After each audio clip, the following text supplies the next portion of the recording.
Assalamualaikum warahmatullahi wabarakatuh. Alhamdulillahil qail alladzina amanu wa tatma'innu qulubuhum bi dzikrillah. Ala bi dzikrillah tatma'innul qulub. Saudaraku dan sahabatku yang saya cintai, yang saya hormati, hari ini kita ketemu kembali melalui acara syiar dan syair.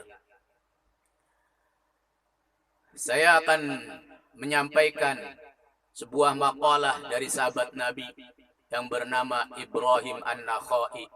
Beliau mengatakan as'adun nasi, manusia yang paling bahagia. Sebahagia-bahagianya manusia adalah man lahu qalbun alimun. Orang yang punya hati, di mana hatinya alim, hatinya mengetahui, hatinya ma'rifat. Ma'rifat hanya kepada Allah Subhanahu wa ta'ala.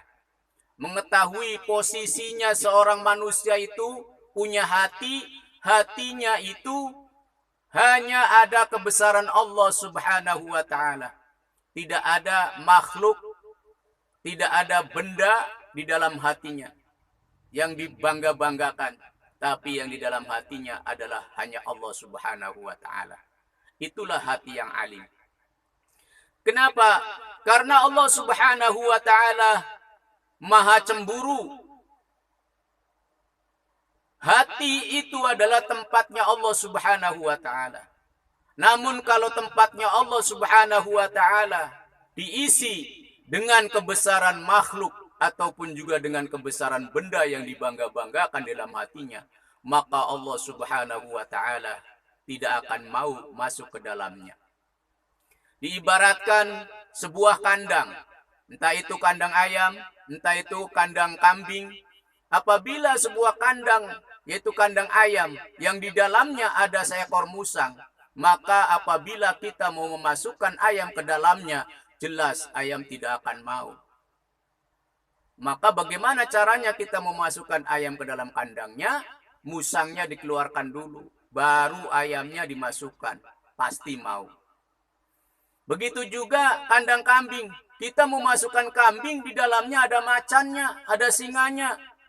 Bagaimana mungkin kambing itu akan mau masuk ke dalamnya? Bagaimana caranya supaya kambing masuk ke dalamnya? Macannya atau singanya dikeluarkan dulu, baru kita masukkan kambing. Kambing baru mau masuk. Begitu juga hati manusia. Tempatnya hanya kebesaran Allah Subhanahu wa ta'ala. Jangan ada kebesaran benda, jangan ada kebesaran makhluk, maka Allah Subhanahu wa ta'ala tidak akan masuk ke dalamnya. Begitu juga apabila diibaratkan hati ini sebuah gelas. Maka ketika diisi air kopi, ketika gelas itu pecah, maka tumpahlah air kopi. Ketika dikasih air susu, maka apabila gelas pecah, maka keluarlah air susu.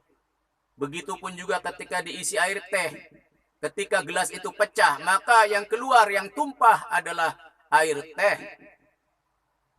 Begitu juga apabila di dalam gelas itu hanya ada kebesaran Allah. Maksudnya apabila di dalam hati seseorang itu ada kebesaran Allah Subhanahu wa ta'ala semata, maka apabila pecah, mati, meninggal dunia, manusia itu kebesaran hatinya lah yang akan keluar, yaitu kalimat la ilaha illallah Muhammadur Rasulullah.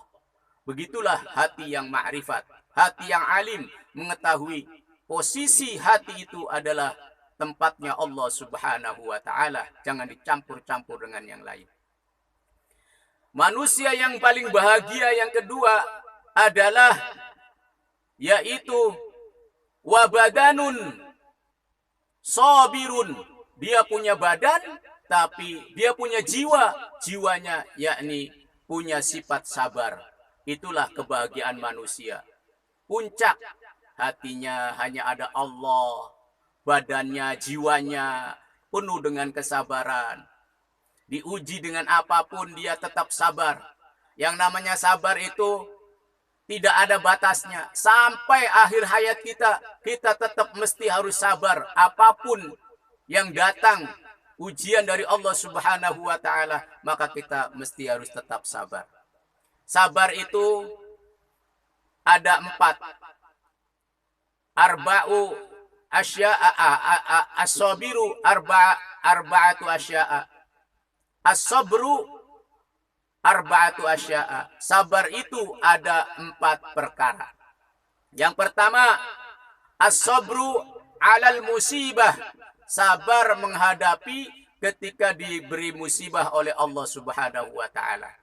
Entah itu musibah longsor, entah itu gunung meletus, entah itu gempa bumi, entah itu tsunami, entah itu longsor. Semuanya ketika menimpa kepada siapapun, maka kita mesti harus katakan inna lillahi wa inna ilaihi raji'un.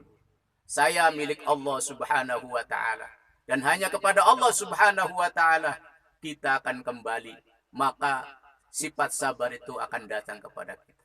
Yang kedua, sabar wasabru 'alal masyaqqati. Sabar karena diuji dengan kesusahan kepayahan. Uang ada, ujian musibah tidak ada. Tapi kadang-kadang perkara kesulitan air, kesulitan pangan, kesulitan dalam kesehatan, kesulitan dalam rumah tangga, kadang datang. Ini pun juga mesti harus dihadapi dengan kesabaran. Yang ketiga, wasabru 'ala ta'ati. Sabar menjalankan perintah Allah Subhanahu wa taala. Setiap hari bolak-balik 5 kali ke masjid. Subhanallah. Kalau orang yang tidak sabar, maka akan putus asa. Tapi sabar. Datang perintah puasa, nahan haus dan lapar, dan nahan daripada maksiat dan perkara-perkara yang membatalkan puasa. Sabar ditahan sampai sore. Subhanallah. Sabar menyabari atas ibadah, taat kepada Allah Subhanahu wa taala. Ketika berhaji, subhanallah, susah, ya, banyak ujian, maka sabar. Inti daripada haji itu adalah kuncinya sabar.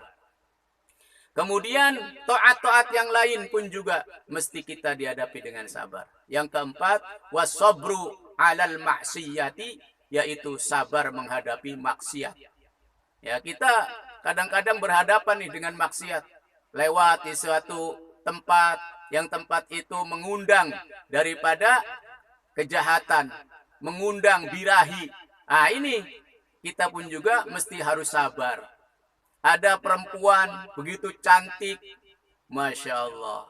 Rambutnya ikal, matanya sayup-sayup, hidungnya mancung, bibirnya merekah, subhanallah. Bodinya aduhai, subhanallah. Menawarkan kepada kita kadang-kadang. Apa yang harus kita hadapi adalah kesabaran. Sabar. Semoga diberi keselamatan oleh Allah Subhanahu wa taala daripada godaan setan dan godaan kuntilanak yang suka merayu di jalanan. Yang ketiga, manusia yang paling bahagia adalah al-qanaatu, orang yang menerima apa dari pemberian Allah Subhanahu wa taala bima fi yadihi. Bima fi yaddi. Al-qana'atu bima fi yaddi. Menerima, rela diberi oleh Allah Subhanahu wa taala rezeki dalam seharinya sekian. Dalam seharinya sekian. Kita rela. Seorang istri ketika suaminya datang dari satu kerjaan, diberi rezeki oleh Allah Subhanahu wa taala, berapapun kita harus menerima. Itu namanya orang yang qanaah. Maka dari itu hadirin yang dimuliakan Allah Subhanahu wa taala, semoga kita termasuk daripada 3 orang yang tersebut. Hatinya kita punya hati yang alim, jiwanya punya jiwa yang sabar, kemudian kita qanaah menerima ataupun juga rela diberi rezeki dari Allah Subhanahu wa taala.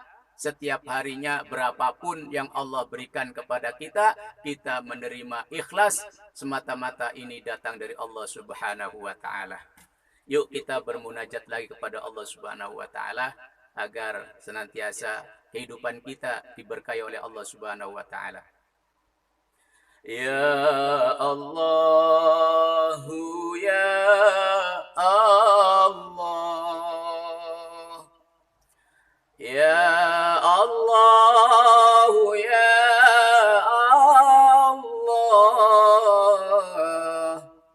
ya Allah, ya Allah, ya Allah, ya Allah,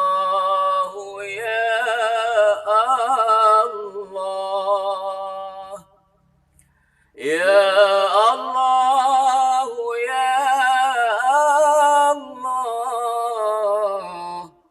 ya Allah, ya Allah.